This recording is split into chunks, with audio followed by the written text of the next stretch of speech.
Hello, this is Greg N4KGL, and we're having our Beginners Academy Zoom tonight. We have a dozen participants who are watching this live, and I chose a topic for tonight, the saltwater effect, fact or fiction.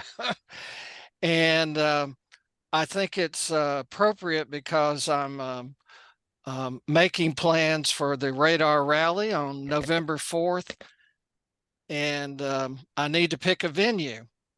So uh, uh, at this point, I'm planning on a venue on the Saltwater shore.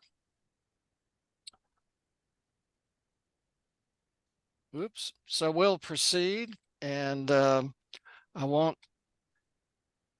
And you're going to find out why I like the beach for ham radio. And we're blessed in Northwest Florida to have lots of beaches, lots of salt water. Okay, I call it the saltwater effect, but it's also known as the saltwater amplifier. And the definition of the saltwater effect is the enhancement of HF communications when using vertical antennas near the saltwater shore. So I'm going to talk about a study I've done, and the motivation for the studies to determine if I can measure the saltwater effect to confirm my anecdotal experience.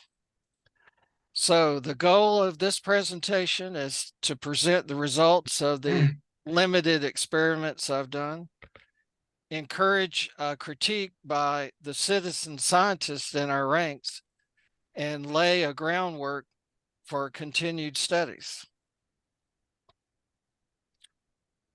So I'm not the only advocate for the saltwater effect. Tom Robinson, Golf Zero Sierra Bravo Whiskey, has made a great advantage of the saltwater effect. He does pedestrian mobile, and he likes to call it the saltwater amplifier. And he's had a lot of great DX from his location over in the UK. Also, a group, Team Vertical, is a contest group, and they decided to use vertical antennas on the beach in lieu of, say, a Yagi or something. They go to locations like in the Caribbean and so forth. So they locate on the saltwater, and really they're kind of the experts on using vertical antennas on the beach. So I'll talk a little bit about my anecdotal experience. I like to operate on the saltwater shore, and I've just had good luck with it. Perhaps it's in my mind that I just have good luck with it, but I do. I can be running QRP and hold down a frequency. I've done fairly well in QRP events like Flight of the Bumblebees. I think maybe I've gotten second place, and actually, I think one of my better times on that event, I had like 38 contacts, and here in Southeast Alabama, it might be more like 18 to 20 contacts. So something's going on. But the real uh, interesting thing for me, I had a pedestrian mobile setup. I believe I was walking around with a loop antenna, and I was about 50 feet from the salt water, and I was just listening, and I said, well, I think I'll walk toward the salt water. And the closer I got, the louder the signal got. So I said, there must be something to this.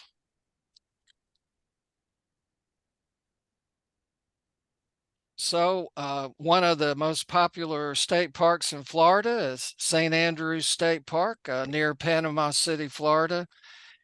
It's one of my favorite saltwater effect locations. And uh, uh, I've operated all over the park, particularly on the beach.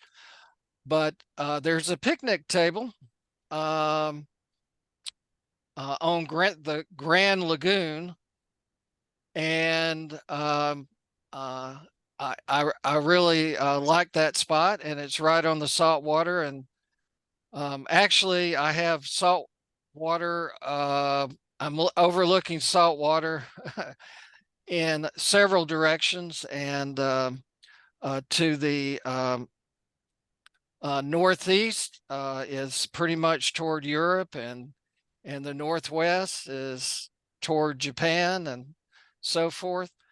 I do like to get in a spot where the rest of the country in Canada, North America, is across the saltwater. Now, when I'm doing radar and the other times, I take a walk around on the shoreline and get out here to this point of the boot, which is Sandy Point.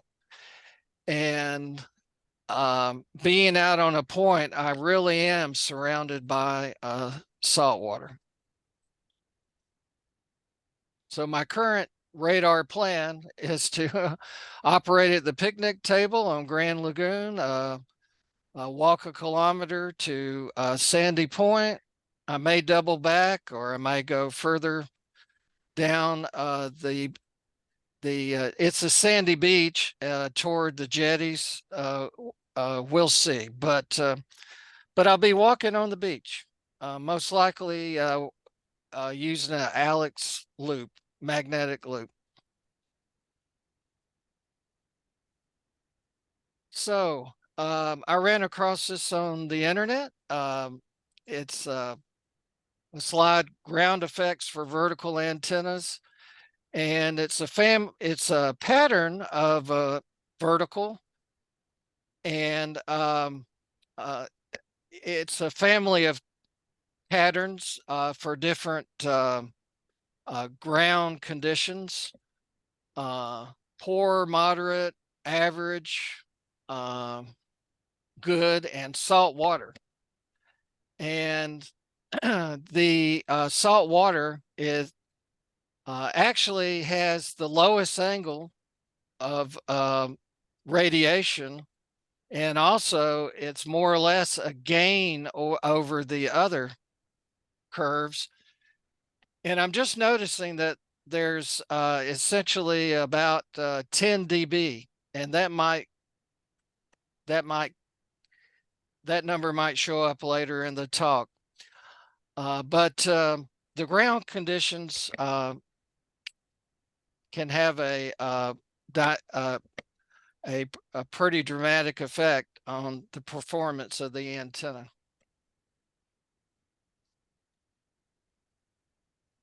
Just Hey, a Greg. note, yes. Bill's trying to check in. All right, let's see. In fact, two people are. Okay, we'll admit all. All right, I'm kind of managing the meeting during the talk here. All right, let's see. All right. Well, in regards to ground conductivity, it really varies in the United States as to where you are.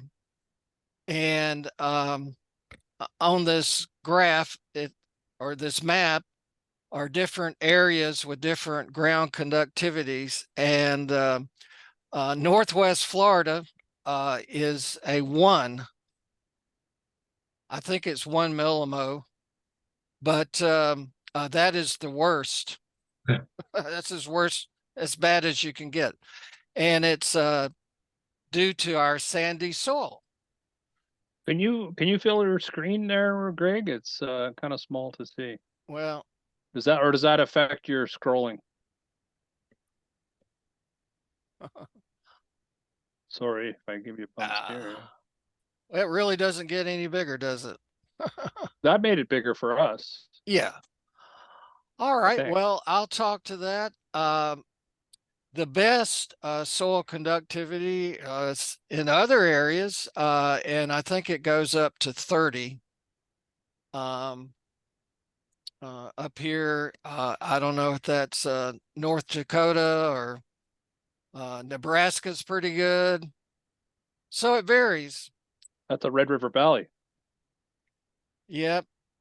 But down here in the Gulf and the Atlantic and the Pacific and so forth is seawater. And seawater conductivity is 5,000 millimo per meter. And our local ground conductivity is 1 millimo per meter. That's a 5,000 to 1 ratio. So that's a pretty big difference. All right. All right. Well, I mentioned. Could it be because the Gulf of Mexico is a different body of water from actually the Pacific and the Atlantic? Is that possible? Well, there might be subtle differences, but I assume it's very similar.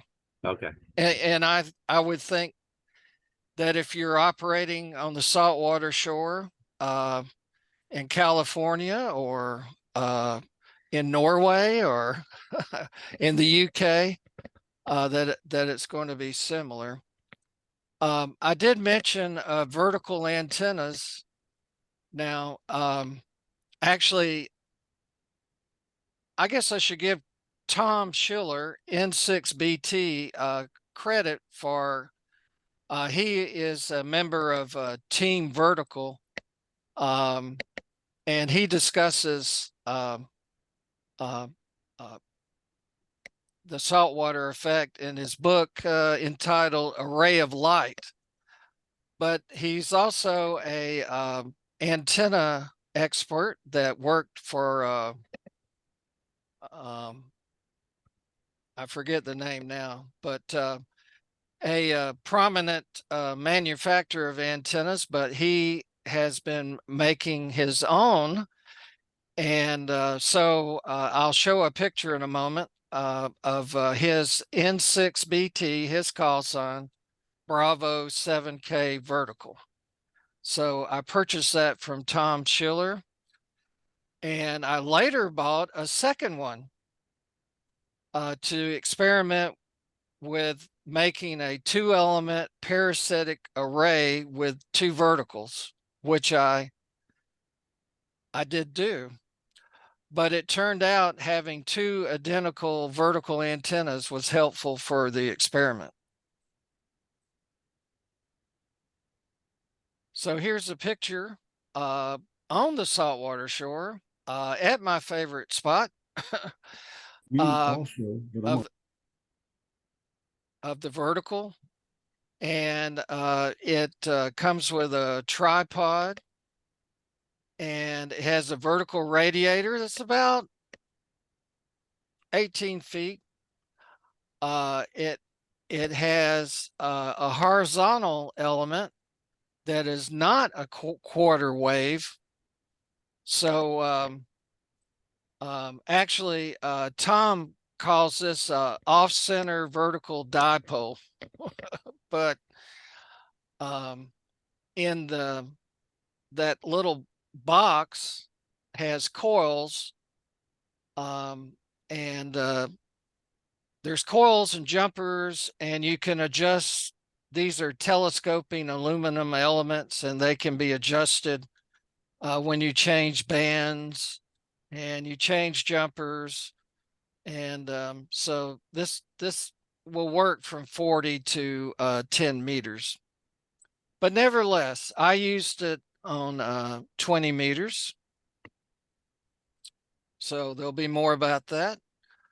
I took advantage of something called a Whisper, a weak signal propagation reporter, which is a digital mode for beacon transmissions. And it was invented by our favorite professor, Joe Taylor, K1JT, who also was the guy that came up with FT8, FT4, and JT65, a lot of different modes. But this mode is not for conversations. It is for basically for studying propagation. And it excels at being receivable below the noise. And there can be beacons and receivers across the world, and there are that are on at various times. And Yeah, so maybe, yes, Frank. Oh, yeah, well, that's usually what the amount that we have. Because we all take turns talking to each other and stuff. hey, Frank. Right now, uh, Greg's giving a Yeah. presentation, but when he's done, we're all talk to each other. Hey, Frank, you might want to mute. Okay. But I welcome questions at any time. And Frank's helping his friend get on Zoom with us tonight. The picture on this slide in the middle is the kind of a map you can get on the WSPR whispernet.org site. And this particular screenshot here is of my beacon, and it shows how it was received around the United States and some islands, maybe Puerto Rico, I don't know. But so there's actually a database. It's recording the beacon receptions in a database. So it's the mode is one thing, but the infrastructure used to capture the information is yet another. It's awesome. And it was very helpful for this experiment. So for a Whisper beacon, there's a lot of options. I chose the Whisper Light beacon by Soda Beams, a company in the UK. And it's the little box that you see. It's USB powered. It's self-contained. It doesn't need it to be, you set it up with a computer, but it doesn't need a computer to run. It has up to 200 milliwatts of output. So really, you don't need much power on Whisper because it's essentially a weak signal protocol. This little thing is very portable. And I just used it on 20 meters, but it can be it can work on 20 or 30 meters as it is. If you want to use it on other bands, you will need some external filters.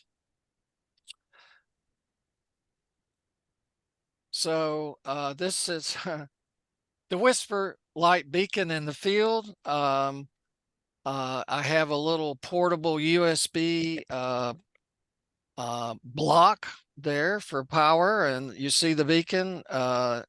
It has a switch, a button on it, and a LED. One thing you need to do is to start it on an even minute to work well with the whisper system.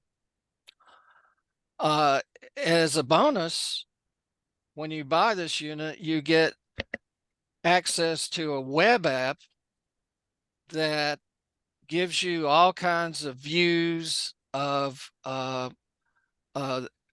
your beacon's performance and where it's been received. And it also gives you a list of simultaneous spots. And that was important for this experiment. I used, say it sends out a beacon essentially every 2 minutes, a message, and I'll mention that I use 2 of these, and so I'm able to look, get reports at the same time from both beacons. So that helps avoid fading and QSB and other things like that. Well, at work, I build up some skills using Microsoft Access, so it seemed like a good thing to import the data into Microsoft Access, and I can do queries on the data and do comparisons and so forth. So that came in handy. Okay. Any questions up to this point about the beacons, the antennas? So Can you, I mean, I'm not up to par with that whisper system. Could you elaborate a little bit on that? Or you want to let that be for yeah, another time? well, it's the weak signal propagation reporter, and it's one of those Joe Taylor protocols. It's not FT8, but some of the underpinnings I think are similar to FT8. And the idea is if a beacon sends a message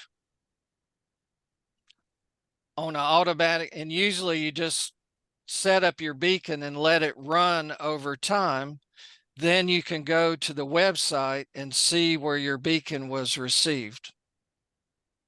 See how To see how, far okay. it's being received, what directions. Just so And you, it sends out your call sign, so it identifies that it's that's your, right. That's okay. right. You have your grid square in there and your call sign. Oh, that's a good point. All right. Yeah. I'm going to get into the science fair experiment here. So anyway, having 2 identical antennas and 2 identical beacons and so forth was an opportunity to do a comparison experiment. So for the experiment, I chose a saltwater shore location. And then I chose an inland location. Both of these were on St. Andrews State Park. I have a diagram that will show it, but one's on the saltwater shore and the other is inland because I want to see what the difference is. I put a Bravo 7K and a Whisper Light beacon at each location, using two different call signs. I borrowed the club call sign. And I let the beacons run for a period of time at the 200 milliwatt power setting. And I'll mention that I could not do this by myself. So my friend Dennis, WA6QKN, was very helpful because we essentially manned the two locations and to manage this. And anyway, so we started the beacons on the same even minute, and later I collected the data and analyzed it. And so the point of this is to see if the saltwater location is better or worse than the inland location. And I'm really comparing locations, not antennas, since the antennas are identical. And that was one of my assumptions, that the two Bravo 7K verticals are the same. And they're physically the same. And a nice thing, it's a very repeatable antenna. When you set the links and the coil settings, the SWR is the same. It's what you expect it to be. So there wasn't really a lot of variation in the setup.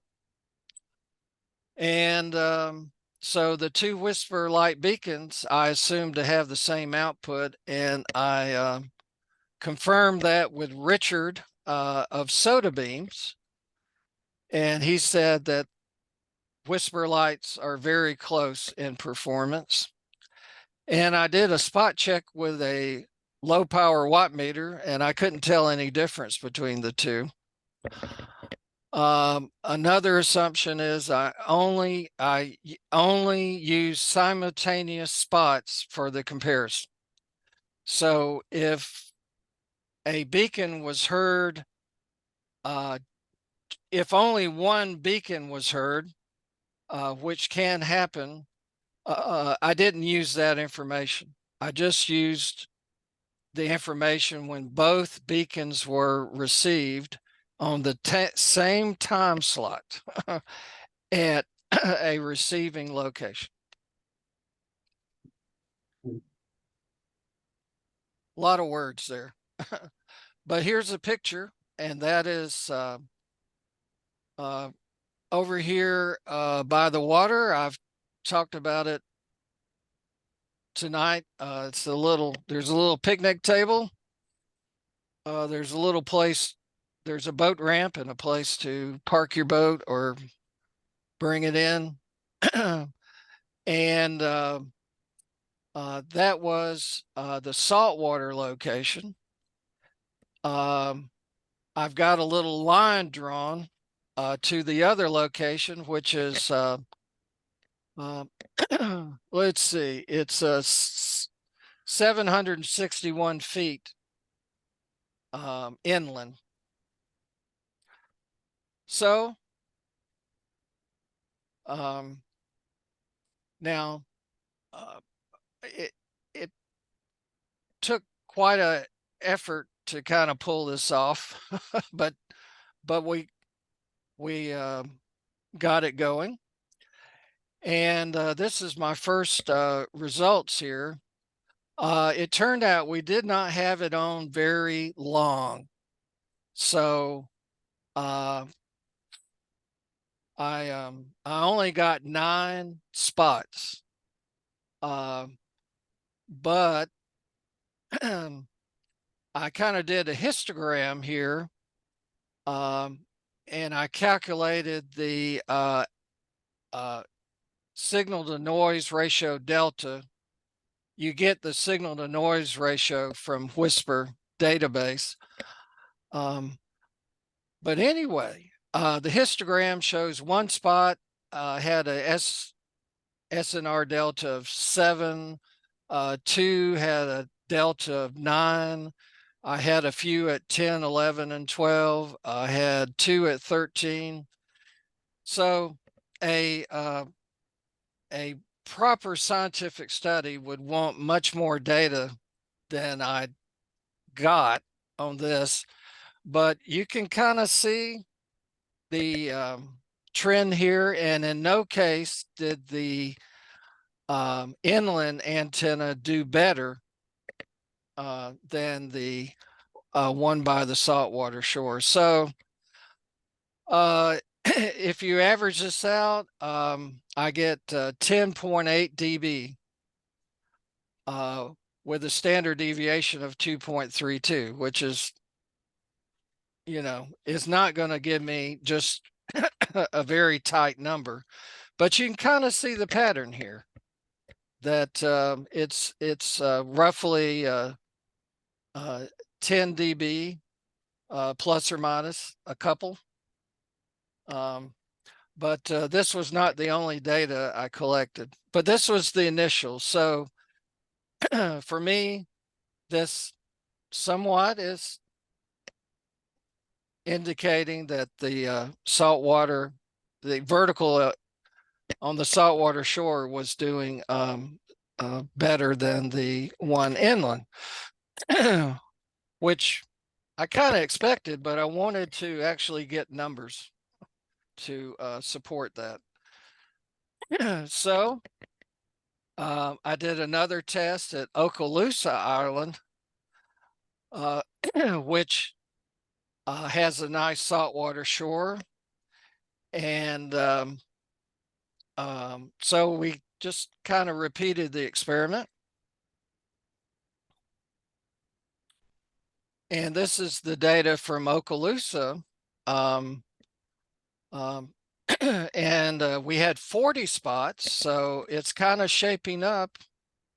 In this case, it was 4.7 dB average difference. So it was not as much. And I'll mention later that I think this is because the inland location was not that far inland. But nevertheless, it was more data, and in no case was the inland better than the saltwater. I got a couple of screenshots here. On the left is from the inland whisper beacon. So that's a map of stations that received it, mostly in the United States. The saltwater beacon had a lot more spots in the United States, Canada, I suppose, and South America and England and over by Africa. So I didn't, it's just a pictorial of the difference. Now, so I kept asking myself, was one antenna really better than the other? Was one beacon better than the other? Was that why one was winning over the other? So I did a lot of switching around. It didn't change the results. And then I said, well, I'll do one more test here at Kensaw Park in Lynn Haven, Florida. Has a big soccer field, and I put those two beacons spaced out liberally, but the same distance from the saltwater, but they were basically inland beacons, and I ran the same test. So and here's the results. I had 55 spots, And I was just really, now there's a lot of variation, as you can see, but the average is 0.24 dB. So on average, these two antennas with their beacons had the same performance. So um, um, I was really tickled that they had the same. You know, when you average it all out, the difference is basically zero. So that was a big confirmation that the gear, there was no um, trick as far as one beacon being better than the other or antenna being better than the other or coax. I had exactly the same coax. All right. Well, one more test. In this picture, there's 3 supports, and it's a 20-meter dipole. And the supports are only about 12 feet tall, but I've used this configuration, operating portable. And so there's a horizontal dipole. And I compared the horizontal dipole, which was located on the saltwater, with, you can't, it's a little off the picture, but I had the vertical antenna nearby, and I collected data using the same procedure. And in this case, the vertical was better than the dipole every time except one. So, and in fact, we've got a spread of data, but when I averaged out, I get about that 10 dB again, 9.53. So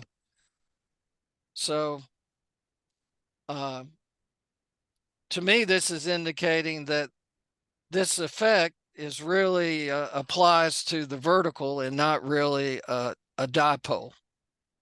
So that fits in with this picture of using verticals on the saltwater shore. So a recap, we did saltwater versus inland vertical test, and we got a 10.8 dB SNR distance. The 2 antennas were 700 feet apart. And we did another test with the distance being 200 feet, and it was like 4.7 dB. So perhaps the distance was not as great because 200 feet is much closer to the shore. So it still may have been benefiting from the shoreline. And then I did kind of a confirmation with 2 inland verticals that basically the readings averaged out to be a 0.24 dB difference. And then I did the low dipole versus the saltwater vertical, which the vertical was the winner. So this was my science fair experiment. This was scientific method. And my conclusion was that this limited measured data suggests that the saltwater effect is fact, not fiction. And portable operators should or may take advantage of the saltwater effect for more ham radio fun. And the whisper beacons and analysis tools were very helpful to quantify what configurations are advantageous for portable operations. So anyway, I could do more study. It turns around, I haven't gotten around to it, but certainly people would be happy if we collected a lot more data. So to get statistically better results, we could do some variations of this experiment with different distances, and maybe one antenna on the North Shore and one on the South Shore. You could come up with all kinds of things. And also, I could do more analysis based on the direction.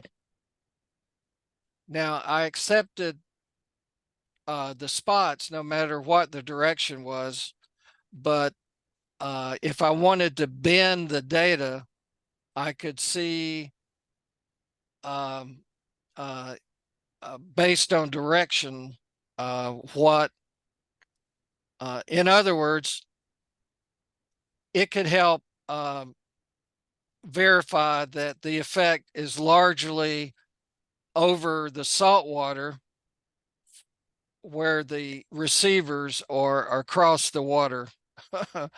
So, but anyway, so I'd like to call all scientists, and there are a lot of citizens, scientists, amateur radio operators. I did this for the QSO Today Expo, and I was interested in feedback on how to make the experiment better. I did not, at my work, I did not do um, studies. So I'm sure there's people that are more